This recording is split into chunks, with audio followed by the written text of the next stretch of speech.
This is the White Coat Investor Podcast, Milestones to Millionaire, celebrating stories of success along the journey to financial freedom.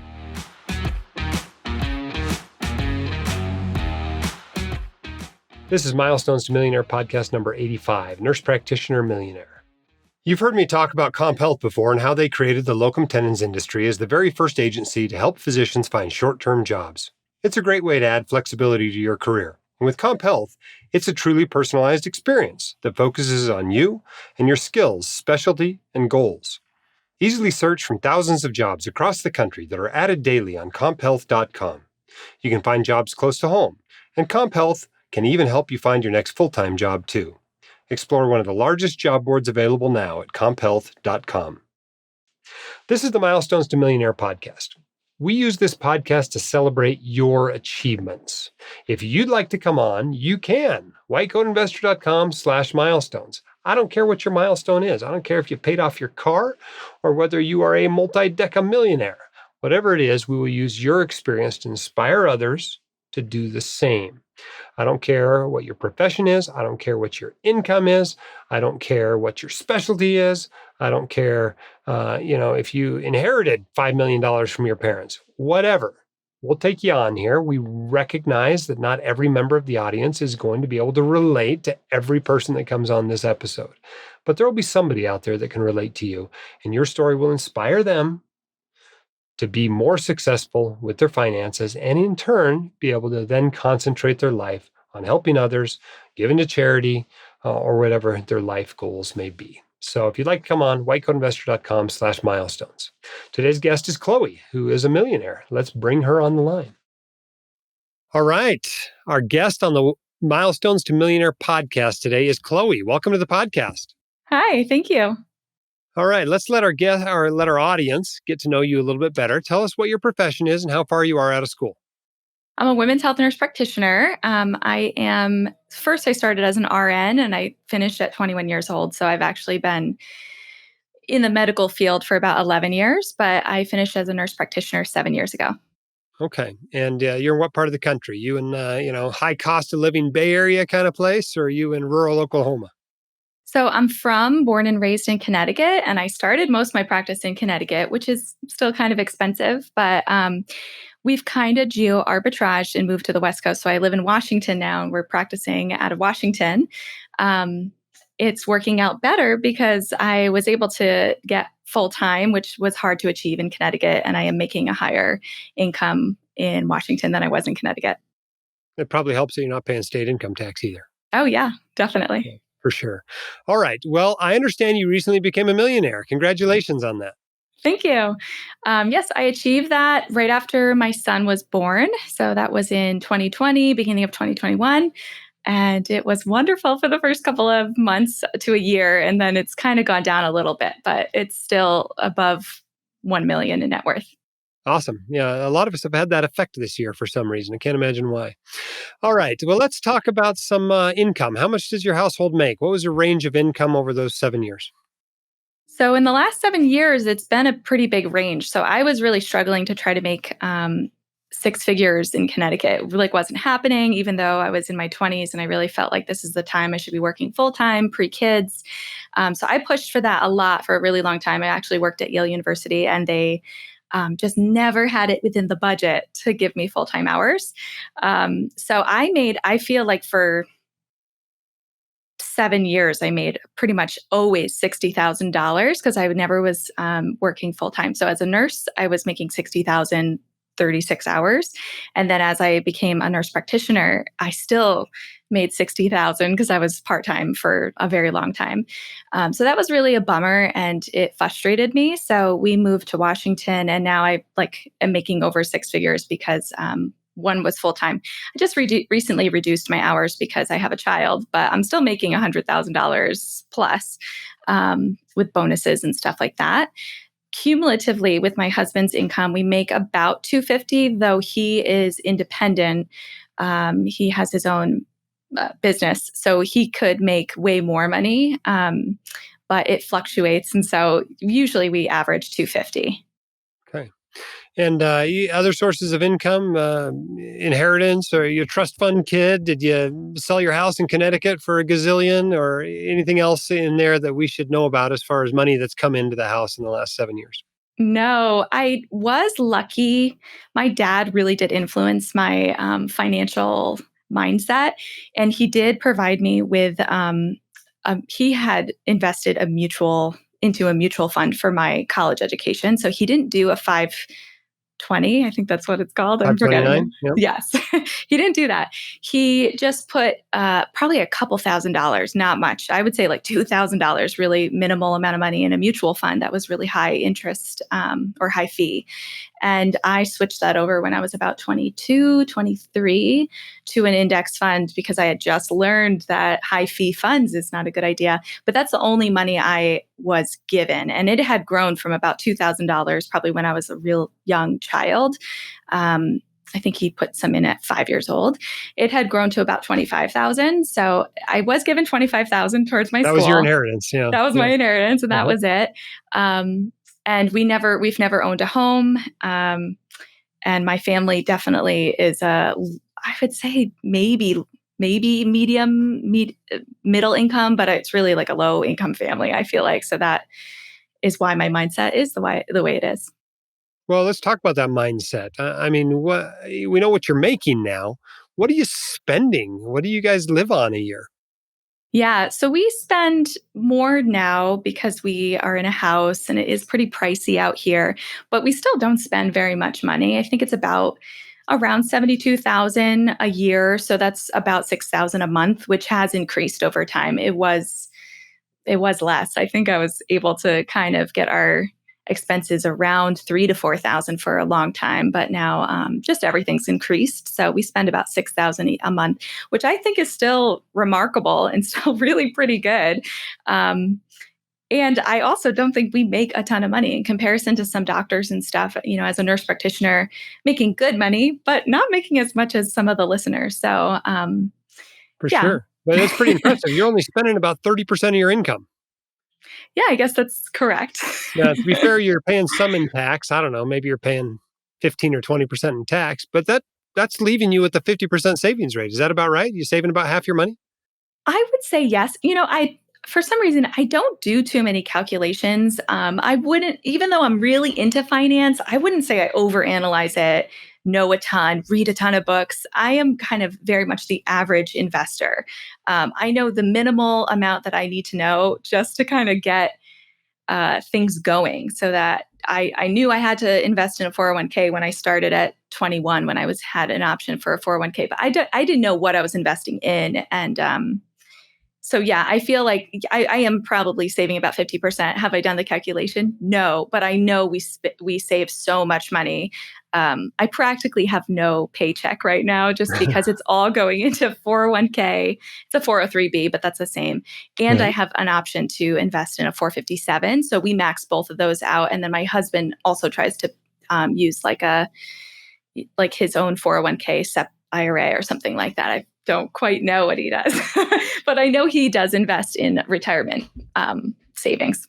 So what did your financial life look like, 7 years ago? You came out of your nurse practitioner school. I mean, how much debt did you have? What did your net worth look like then, et cetera? So I was really fortunate, and this is also probably by luck, but I didn't come out with much debt at all. Pell, I had Pell grants, which I know is in the news now because those are getting or Getting some yeah, free the money. loans, Yeah. yes, Yeah. they're getting like paid off or whatever. But I had because my family was pretty low income, and I had just come from my parents divorced when I was like 15. That had changed their income levels too. And so my mom wasn't a working mom. She had more custody. That really benefited me right before I went to college because I got to use her tax information to get a lot of funds. I also had some scholarships, but I purposely did not choose a private university. My dad was kind of pushing me towards a state school because he knew my money could go further.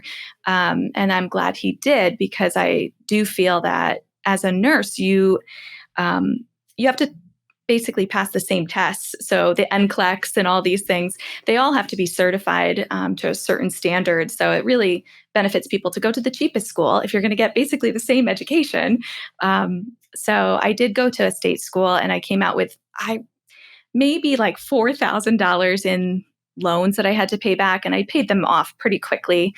I also worked 3 jobs in college too. So I tried to cover the expenses multiple different kinds of ways.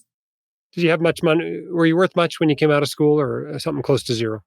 I think I just was worth about that $25,000 that Okay. my dad had gifted Okay. me. I think I saved some money in like a checking, but I wasn't one of those early trying to retire early teenagers.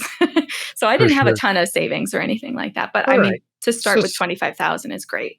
so somewhere along the line, you decided you were going to be serious enough about money to save 50% of your income, invest it in some reasonable way, and become a millionaire in 7 years.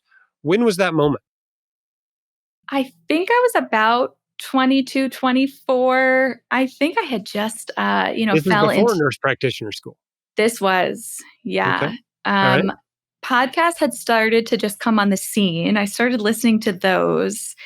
I don't really know how I fell into it, but I do remember having a specific conversation with my husband.